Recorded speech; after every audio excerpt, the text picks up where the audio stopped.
YLKI sebenarnya sudah sering ya melakukan edukasi terkait makanan dan minuman, terutama juga terkait dengan kandungan nilai gizi ataupun GGL, gula, garam, lemak, dan juga pembacaan label informasi nilai gizi, pembacaan label kemasan dan segala macamnya gitu. Tapi memang YLKI juga memiliki kelompok binaan konsumen.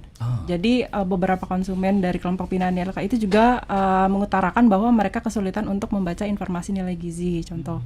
Karena itu tabelnya adalah angka semua dan kemungkinan itu juga kecil.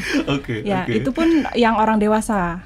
Nah, jadi kalaupun harus masyarakat umum ini juga, kalaupun konsumen rentan seperti anak-anak ini juga agak sulit gitu untuk ide edukasi. Ini perlu ada pembinaan dari sekolah ataupun dari orang tua.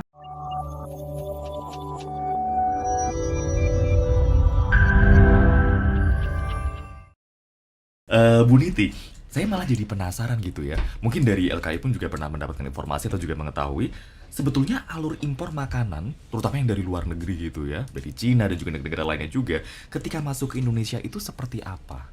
Kemudian akhirnya bisa beredar sampai ke pasaran di retail-retail gitu. Seperti apa Bu Niti?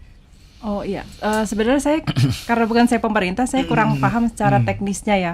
Tapi memang sebenarnya seharusnya sudah melalui kajian dari BPOM dan juga sebenarnya pasti akan melewati dari Bea Cukai dan juga Kementerian Perdagangan. Oke. Iya, jadi memang ada beberapa stakeholder pemerintah yang akan terkait dengan produk impor ini gitu. Karena ketika tidak sesuai dengan syarat pasti akan ditolak gitu.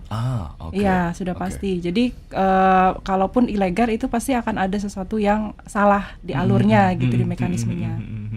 Nah, ini kita berarti bicarakan ketika produk ini sudah masuk ke Indonesia. Yang artinya tadi ternyata yang menjadi PR adalah oke lah kalau untuk produk-produk impor yang dijual di retail-retail yang modern ini sebagian sudah ada yang aman. Tapi yang masih PR juga masih ada yang belum aman, dan juga terutama untuk retail tradisional yang ternyata kalau ditemukan dicek satu-satu sepertinya masih banyak lagi gitu ya. Artinya kita juga perlu melakukan edukasi untuk makanan dan juga minuman kepada masyarakat. Betul. Sejauh ini seperti apa ini? Mungkin saya bisa ke Bu Niti dulu. Sejauh ini proses edukasi kalau dari YLKI mengamatinya seperti apa?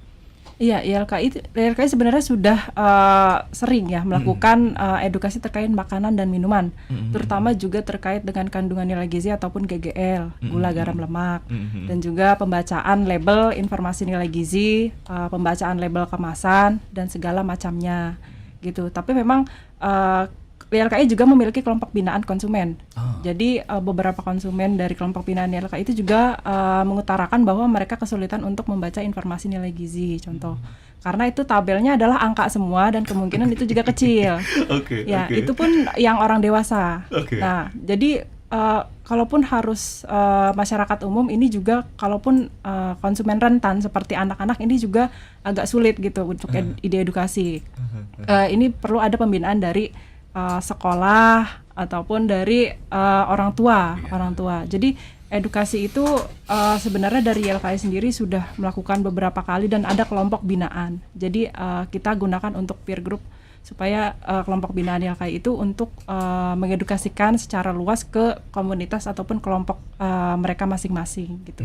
Dan juga sering melakukan webinar ataupun diskusi publik. Sepertinya BPOM pun sebenarnya juga sudah melakukan itu. Banyak sosialisasi regulasi, sosialisasi terkait pembinaan UMKM dan segala macamnya. Tapi memang permasalahan makanan dan minuman ini juga cukup kompleks gitu ya. Karena saking banyaknya produk ataupun merek yang beredar di Indonesia, baik produk lokal maupun impor gitu. Jadi saya memahami ke BPOM itu juga pasti rigid, sangat kompleks sekali untuk terkait dengan pengawasan pre-market dan post-marketnya gitu.